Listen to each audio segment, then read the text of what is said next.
John Kinahan, Temple Toohey Farm Machinery, Temple Toohey Depot. Yeah. Where in the name of Jesus do we start? You're a salesman at the moment. Yeah, let's go back a little bit further. How long are you in TFM, John? Since 1996, in February, start of 96. So probably go back a little shake before that. What brought you in the gates of TFM? Just had a keen interest in tractors, machinery and stuff. So in 1995, the ploughing match was local to where I am at home. Well, it was reasonably local. It was in Ballacalla. Yeah. And TFM had a stand at it.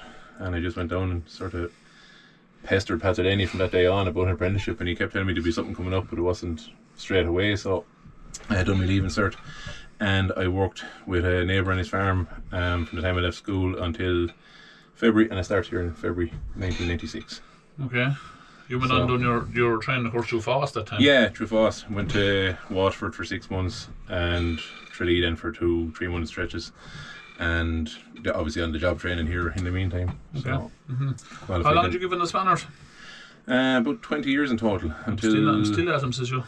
Some days, yeah. It's nice about this job is we have variety. You can go with the spanners, or you'd be mostly you're doing sales, but when needs be, you just do what you have to do. You in sales 10 years now? Since 2015, I think. Yeah, the end of 2015. Just coming up in 10 years. I suppose, right, one of the roles, right, you fell into sales here. You work with Donald here in Thurles, the two you work together, and Pat Costa in the background, but yeah. You're still a very hands-on salesman. Harvesters were always a kind of self-propels were always a kind of a soft spot for you, and you've never moved away from them. Like, you're still very involved in the sale of silage harvesters and that side of things, as well as doing your normal day-to-day sales. And talk to me a little bit about the whole harvester thing. Like, you're here since '96. You have seen some serious changes in harvesters. When I started here first as an apprentice, that was my first real contact with a silage harvester, other than you'd see them working in farms and in fields when you'd be young and you were always just looking at them. But the first harvesters was here were 10 series. They were new, but there was actually still some 5830s, and there was a reasonable amount of trail machines. I remember John Deere trail machines coming in here to get repaired, and they phased out pretty quickly over the first couple of years that I was in the workshop. And then the 10 series moved on to 50 series. Then we got a new 7000 series, which was a major enough change, and that was around for a long time. Different variations of it, and then we the doors were 03, of course, were they? 03, 04 was the first of them came out. 22 years ago now, like. Yeah, it's a long time ago now. And they were hanging around for a good while in different forms. You know, they went from a 7.4 to a 7.450 into a 7.480. That was the last evolution of it. And then in 2015, the first 8000 series was sold. Hard to believe that's 10 years ago now too, as well, isn't it? It is, yeah. Actually, it was a couple of years later before we actually sold one in this depot. Pat Comforts sold the first one down in Comforts, and we sold one, I think 2017 was our first one, and we were selling probably average 2 to 3 a year from this depot. Okay. Some years you mightn't have that amount, but on an average over say 5 years, we're probably in 2 to 3 years. So we are. Temple Toohey, of course, as a depot has always had a strong harvester trade, and that's, I suppose, a lot of that is credit to Jimmy, going back to. Yeah, and also Jimmy, like yourselves and Pat Costello and Pat Comfort, has a soft spot for all harvesters as well, like back in the day. So yeah, we would always been we're in a predominantly grass area. Yes. You have to go 20 minutes south of here towards Clonmel or Cashel direction before you get any great amount of tillage. Mm-hmm. We were always beef and dairy around here, so there's lots of silage to be cut, and it just appealed to me.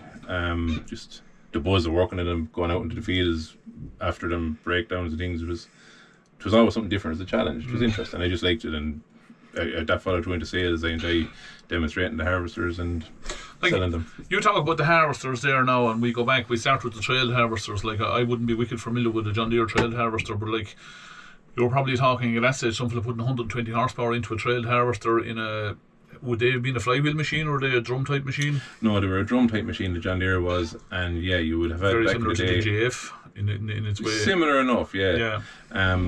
The tractors driving them wouldn't be massive. Back in the day, they seemed to be very big. You had a 3650 or 3050, or someone might be very exotic and have a 4350 or something on them, but they weren't mainstream harvesters of trade machines. Do you know what I mean? There was a lot of Pottingers and a lot of JFs and things around at the time, and even Mengleys, but there was a few around. But like suddenly then you take the jump to the 10 series. Like, what horsepower was the 6810, do you remember?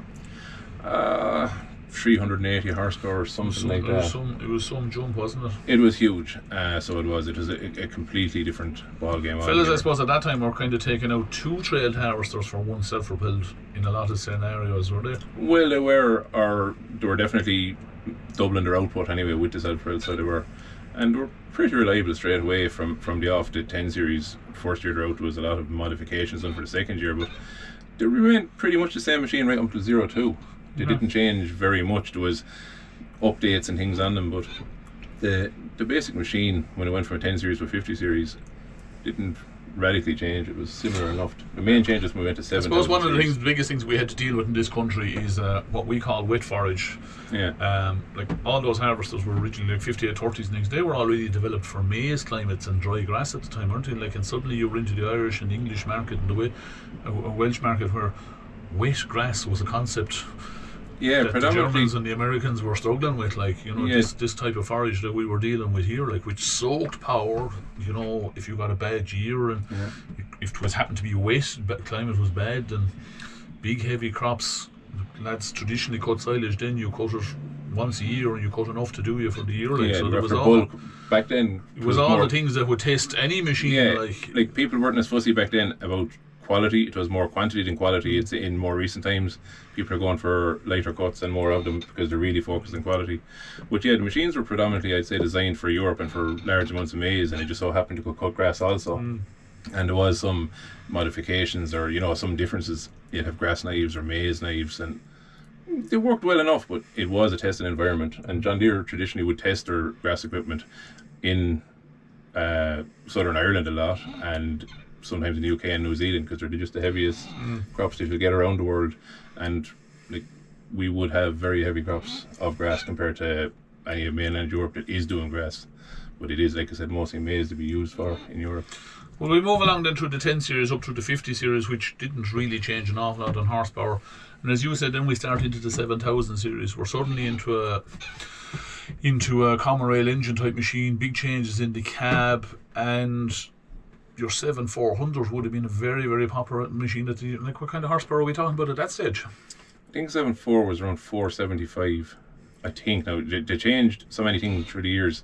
It's very hard to remember all the powers all along. But the biggest difference when the 7000 series came out was you had your IV lock gearbox. Okay, so you no longer had to get down and put the gearbox into neutral to sharpen the machine. You could change your length of chop on the go. The electrics were a vast improvement on the 50 series. They were simpler. Of course, your IV lock now standing for infinitely variable length of chop. Like, that was the chart version of it. But so on the 50 series or 10 series, we had what was called a 4-speed length of cut, and you had to get out and move your selectors in and out, which worked fine. But the new machine was just that bit more modern. You didn't have to get out of the cab to do it. You could sharpen it without getting out of the cab, set the shear bar without getting out of the cab. It was just a newer generation of machine. I remember it launch, like, it really was a jump to the next level, wasn't it? So it was, absolutely. Right, and then we jumped again. So when we came, as you said, in 2015 to the 8.6, which was the 8.6 suddenly became the machine. What kind of horsepower were we jumping up to then? An 8.6 was 625 horsepower. And when the 7000 series out, our main model was a 7.4. That was sort of the required horsepower. But when the 8000 series came out, it fast became 8.6 was the model to have. 8.6 was the so the jump came from your trail machine of 120 horsepower to 300 odd horsepower. Yeah. Suddenly it went half again to about 107 or 475 type of, and then now it had gone again to over 600. Yeah, and you had a wider machine as well, so you had the option of a standard body or a wide body, which you had in the 7000 as well, but you could put massive power into them then, and you could have the wide body. Your output was greatly increased compared to what it would have been with your 50 series or your standard body 7000 series machine. Now, of course, to put that back in layman's terms, you were suddenly gone from putting 40 acres a day through a trail machine and having a good day to do it, to comfortably putting 150 acres a day through a machine. Comfortably, yeah. You wouldn't have to start too early. You wouldn't have to start too early, is right. No.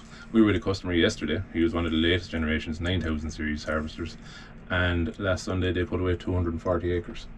They started at 7 and they worked till half 11. It was all into one job, in fairness. A little bit of it was a long draw. They had up to 8 trailers drawn at max go, and they still put away 240 acres in what they considered not a crazy long day. And it's funny, you would think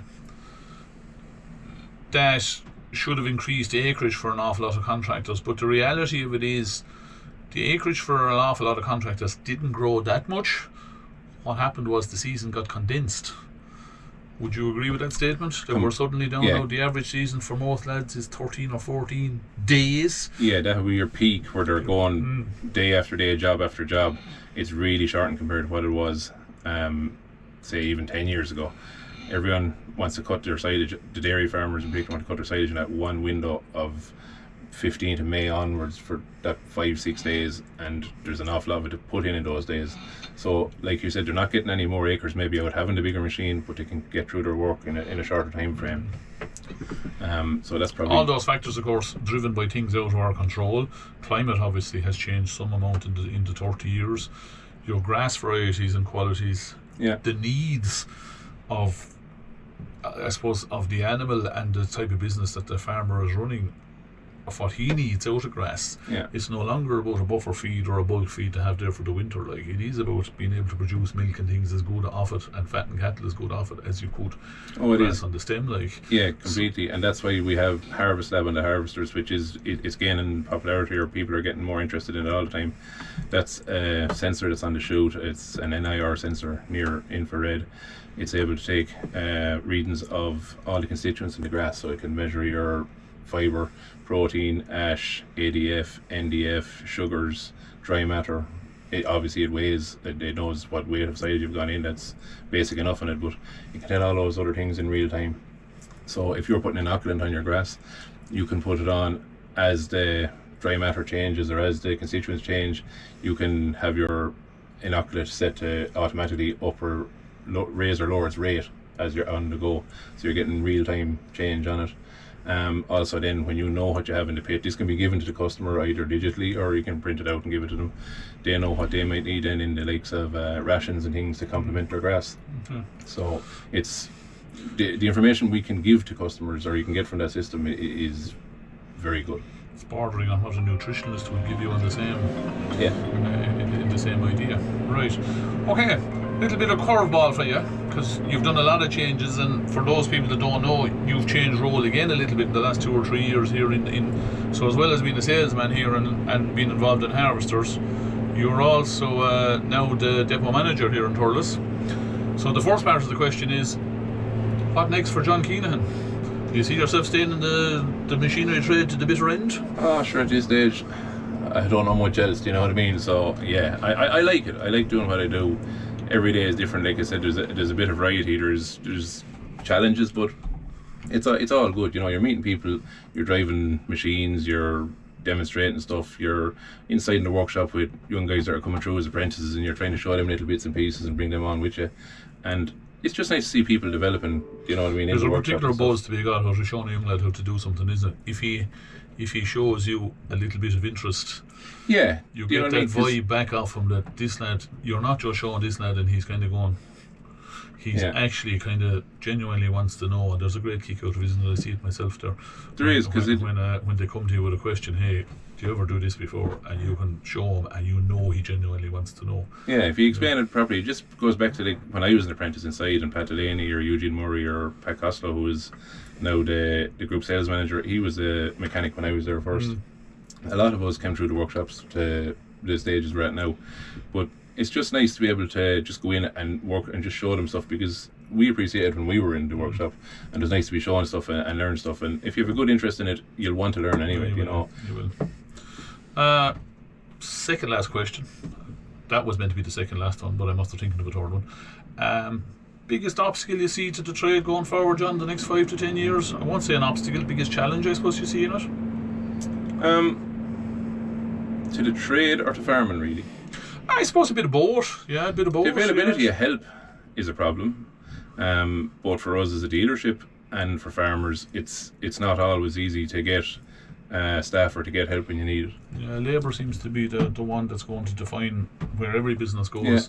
And technology. People are just going to have to be tech savvy, reasonably tech savvy anyway, to even the most basic machines. You know what I mean? They're all digital nowadays, and even just making minor adjustments might require some level of competency with technology. Not major, but just basic stuff really in it. Okay. The last question. You have a whole herd of young lads at home. Yeah. Would you encourage them in the morning to go into the trade? I wouldn't discourage them, but they would want to just do it on a whim. They'd want to.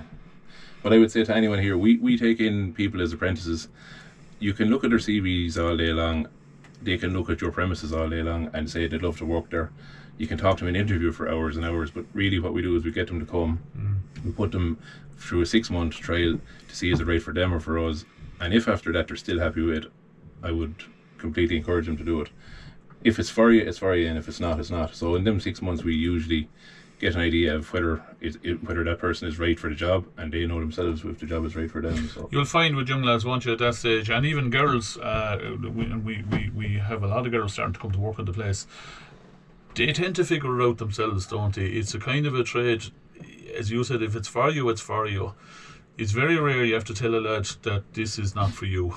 Yeah. He'll find after a while it's a job that definitely involves passion and love from the point of view, like you just won't do it for the sake of doing it. No, definitely, because today you're underneath a machine and there's chaff or grass on it on you, it's warm, there's pressure on, there's a lot of people looking to get the machine ready.